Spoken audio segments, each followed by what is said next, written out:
12ನೇ ವರ್ಷದ ಕಾರ್ಗಿಲ್ ವಿಜಯೋತ್ಸವವನ್ನು ಬೆಂಗಳೂರಿನ ರಾಷ್ಟ್ರೀಯ ಸೇನಾ ಸ್ಮಾರಕದಲ್ಲಿ ಆಚರಿಸಲಾಯಿತು. ಇಂದಿರಾ ಗಾಂಧಿ ರಾಷ್ಟ್ರೀಯ ಉದ್ಯಾನದಲ್ಲಿರುವ ವೀರ ಯೋಧರ ಸೇನಾ ಸ್ಮಾರಕಕ್ಕೆ ಆಗಮಿಸಿದ ಮುಖ್ಯಮಂತ್ರಿ ಯಡಿಯೂರಪ್ಪ ಹೂಗುಚ್ಛ ಇರಿಸಿ ನಮನ ಸಲ್ಲಿಸಿದರು. ಸಂಸದ ರಾಜೀವ್ ಚಂದ್ರಶೇಖರ್, ಖ್ಯಾತ ಕ್ರಿಕೆಟಿಗ ಅನಿಲ್ ಕುಂಬ್ಳೆ, ಸಚಿವರಾದ ಆರ್ ಅಶೋಕ್, ಡಾಕ್ಟರ್ ವಿ.ಎಸ್. ಆಚಾರ್ಯ ಸೇರಿದಂತೆ ಹಲವು ಗಣ್ಯರು ಕಾರ್ಗಿಲ್ ದಿವಸ್ ಕಾರ್ಯಕ್ರಮದಲ್ಲಿ ಪಾಲ್ಗೊಂಡಿದ್ದರು. ಈ ವೇಳೆ ಮಾತನಾಡಿದ ಸಿಎಂ ಯಡಿಯೂರಪ್ಪ, ಹುತಾತ್ಮ ಯೋಧರ ಕುಟುಂಬಕ್ಕೆ ನೀಡುವ ಗೌರವ ಧನವನ್ನು 2,000 ರೂಪಾಯಿಯಿಂದ 1,000 ರೂಪಾಯಿಗೆ 3,000 ರೂಪಾಯಿಗೆ ಹೆಚ್ಚಿಸುವುದಾಗಿ ಘೋಷಣೆ ಕೊಟ್ಟರು. ಇದು ಈ ಆಗಸ್ಟ್ 15ರಿಂದಲೇ ಜಾರಿಗೆ ಬರಲಿದೆ ಎಂದರು.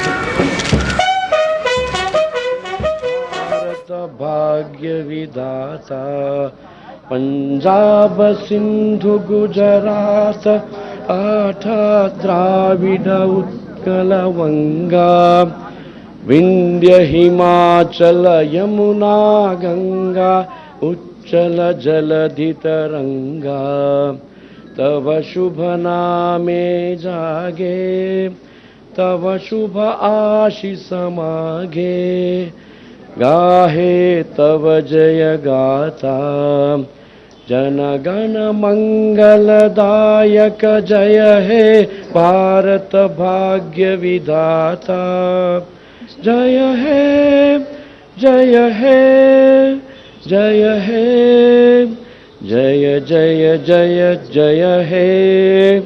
बोलो भारत माता की।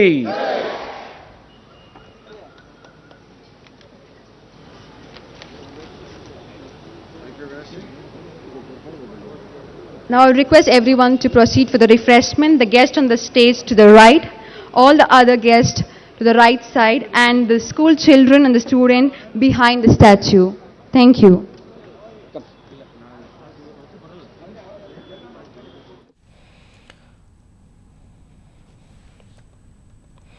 ಹನ್ನೆರಡನೇ ವರ್ಷದ ಕಾರ್ಗಿಲ್ ವಿಜಯೋತ್ಸವವನ್ನು ಬೆಂಗಳೂರಿನ ರಾಷ್ಟ್ರೀಯ ಸೇನಾ ಸ್ಮಾರಕದಲ್ಲಿ ಆಚರಣೆ ಮಾಡಲಾಗಿದೆ. ಈಗ ಸ್ಥಳದಲ್ಲಿ ಇರತಕ್ಕಂಥ ನಮ್ಮ ಪ್ರತಿನಿಧಿ ನಂದಿನಿ ಅವರಿಂದ ಮತ್ತಷ್ಟು ಮಾಹಿತಿಯನ್ನು ಪಡೆಯೋಣ. ನಂದಿನಿ, ಈ ಸಂದರ್ಭದಲ್ಲಿ ಮುಖ್ಯಮಂತ್ರಿ ಯಡಿಯೂರಪ್ಪನವರು ಏನು ಆಶ್ವಾಸನೆಯನ್ನು ಕೊಟ್ಟಿದ್ದಾರೆ, ಹೇಗೆ ನಡೀತು ಈ ಒಂದು ವಿಜಯೋತ್ಸವದ ಆಚರಣೆ?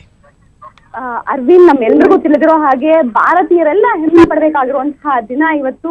12 ವರ್ಷಗಳ ಹಿಂದೆ ದೇಶಕ್ಕಾಗಿ, ದೇಶದ ರಕ್ಷಣೆಗಾಗಿ ಪ್ರಾಣ ತೆತ್ತಂತಹ ವೀರ ಯೋಧರ ಸ್ಮರಣೆ ಹಾಗೂ ಅವರಿಗೆ ನಮನ ಸಲ್ಲಿಸೋಕೋಸ್ಕರ ರಾಜ್ಯದ ಎಲ್ಲಾ ಭಾಗಗಳಿಂದ ಹಾಗೂ ದೇಶದ ಎಲ್ಲಾ ಭಾಗಗಳಿಂದ ಇವತ್ತು ನಿವೃತ್ತರಾಗಿರುವಂತಹ ಕಾರ್ಗಿಲ್ ಯೋಧದಲ್ಲಿ ಭಾಗವಹಿಸಿದಂತಹ ಹಲವಾರು ಸೈನಿಕರು ಬಂದಿದ್ದಾರೆ. ಅವ್ರ ಜೊತೆಗೆ ಪುಟ್ಟ ಪುಟ್ಟ ಮಕ್ಕಳು ಸಹ ಸ್ಕೌಟ್ ಮತ್ತು ಗೈಡ್ಸ್ ವತಿಯಿಂದ ಹಾಗೂ BHL ಬೆಂಗಳೂರಿನ ಹಲವು ಶಾಲೆಗಳಿಂದ ಸಹ, ಮಿಲಿಟರಿ ಸ್ಕೂಲ್ನ ಸಹ ಇವತ್ತು ವಿದ್ಯಾರ್ಥಿಗಳು ಬಂದಿದ್ದಾರೆ.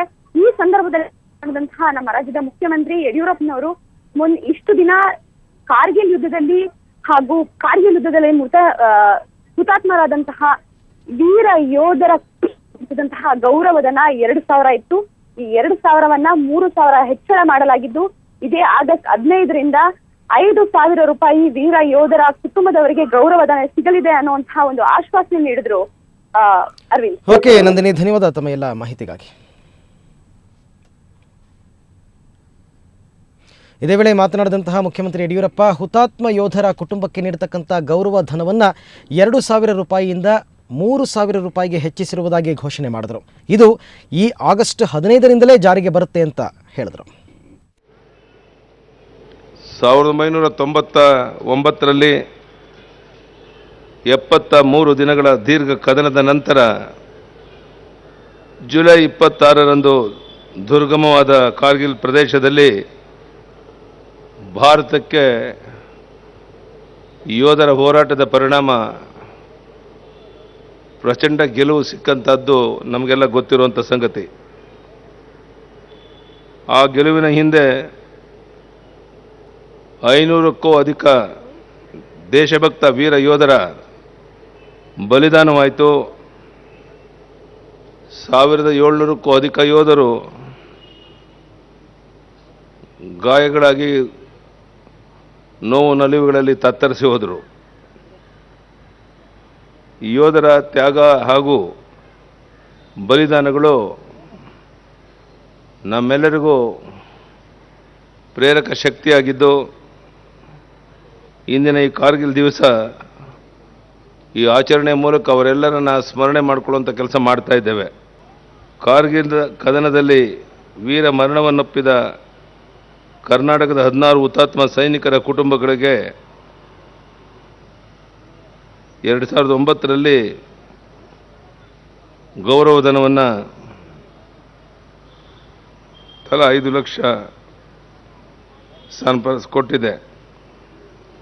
ನಮ್ಮ ರಾಜ್ಯದ ಸೈನಿಕರ ಕಲ್ಯಾಣಕ್ಕೆ ನಮ್ಮ ಸರ್ಕಾರ ಆದ್ಯತೆ ನೀಡಿದ್ದು, ಎರಡನೇ ಮಹಾಯುದ್ಧದ ಯೋಧರ ಗೌರವಧನ ಮೊತ್ತವನ್ನು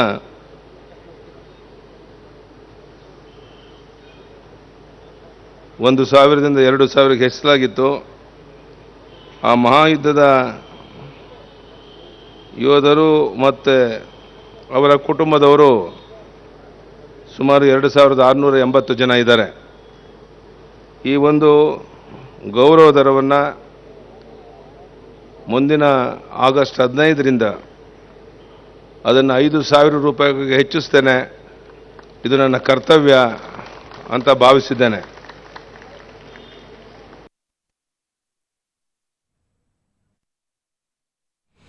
ಇಂದಿರಾ ಗಾಂಧಿ ರಾಷ್ಟ್ರೀಯ ಉದ್ಯಾನದಲ್ಲಿರುವ ವೀರ ಯೋಧರ ಸೇನಾ ಸ್ಮಾರಕಕ್ಕೆ ಇವತ್ತು ಬೆಳಗ್ಗಿನಿಂದಲೇ ಮಾಜಿ ಯೋಧರು, ವಿದ್ಯಾರ್ಥಿಗಳು ಆಗಮಿಸಿ ಹುತಾತ್ಮ ಯೋಧರಿಗೆ ಭಾವಪೂರ್ಣ ನಮನ ಸಲ್ಲಿಸಿದರು. ಸಂಸದ ರಾಜೀವ್ ಚಂದ್ರಶೇಖರ್, ಖ್ಯಾತ ಕ್ರಿಕೆಟಿಗ ಅನಿಲ್ ಕುಂಬ್ಳೆ, ಬಿಬಿಎಂಪಿ ಆಯುಕ್ತ ಸಿದ್ದಯ್ಯ, ಪೊಲೀಸ್ ಕಮಿಷನರ್ ಜ್ಯೋತಿ ಪ್ರಕಾಶ್ ಮಿರ್ಜಿ ಸೇರಿದಂತೆ ಹಲವು ಗಣ್ಯರು ಕಾರ್ಗಿಲ್ ದಿವಸ್ ಕಾರ್ಯಕ್ರಮದಲ್ಲಿ ಪಾಲ್ಗೊಂಡಿದ್ದರು. ಈ ವೇಳೆ ಮಾತನಾಡಿದ ರಾಜೀವ್ ಚಂದ್ರಶೇಖರ್, ದೇಶಕ್ಕಾಗಿ ತಮ್ಮ ಪ್ರಾಣವನ್ನೇ ಪಣಕ್ಕಿಟ್ಟು ಹೋರಾಡಿ ವೀರ ಮರಣವನ್ನಪ್ಪಿದ ಯೋಧರು ಹಾಗೂ ಅವರ ಕುಟುಂಬ ಸದಸ್ಯರಿಗೆ ಗೌರವ ನಮನ ಸಲ್ಲಿಸುವ ದಿನವಿದು ಅಂತ ಬಣ್ಣಿಸಿದರು.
This is a unique opportunity for the young people of Karnataka, young people of Bangalore, ಮತ್ತು young people of India to honor and pray for the souls of those 537 brave warriors who laid down their lives for us.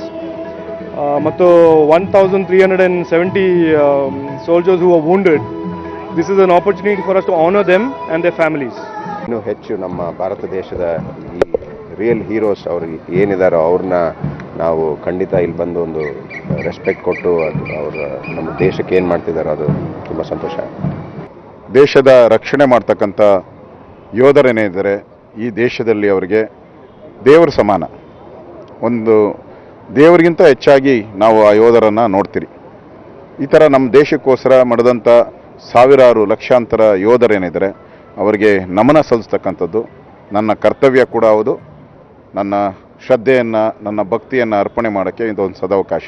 ದೇಶದ ಗಡಿ, ದೇಶದ ಜನತೆಯ ವಿತ್ತ ಜೀವಿತ ರಕ್ಷಣೆ ಬಹಳ ದೊಡ್ಡ ಜವಾಬ್ದಾರಿಯನ್ನು ಹೊರುವವರು ನಮ್ಮ ಸೈನಿಕರು, ವೀರ ಯೋಧರು. ಅವರಿಗೆ ಶ್ರದ್ಧಾಂಜಲಿಯನ್ನು ಒಟ್ಟಾಗಿ ದೇಶದ ಜನತೆಯ ಪರವಾಗಿ ಅರ್ಪಿಸುವಂಥ ಒಂದು ಸಂದರ್ಭ ಇದು. ಇದು ಮಾಡಿದ್ರೆ ಒಂದು ಸ್ಫೂರ್ತಿ ಬರ್ತದೆ. ಸ್ಫೂರ್ತಿ ಬಂದು ಯಂಗ್ಸ್ಟರ್ಸ್ಗೆ ಬೇರೆ, ಆಮೇಲೆ ಬೇರೆಯವ್ರಿಗೆ ಗೊತ್ತಾಗುತ್ತೆ ಏನೇನು ಕಷ್ಟಪಟ್ಟಿದ್ದಾರೆ ನಮ್ಮ ಯೋಧರು ಅಂತೇಳಿ. ಆದ್ದರಿಂದ ಅವ್ರನ್ನ ನೆನೆಸ್ಕೊಳ್ಬೇಕಾಗುತ್ತೆ. ನಮಗೋಸ್ಕರ ಎಷ್ಟು ಕಷ್ಟಪಟ್ಟಿದ್ದಾರೆ ಅವರು, ದೇಶಕ್ಕೋಸ್ಕರ ಎಷ್ಟು ಹೋರಾಡ್ತಾರೆ. ಅವರು ಕಷ್ಟಪಟ್ಟು ಅವರು ಪ್ರಾಣ ತೆತ್ತೋದ್ರಿಂದ ನಾವೆಲ್ಲ ಇಲ್ಲಿ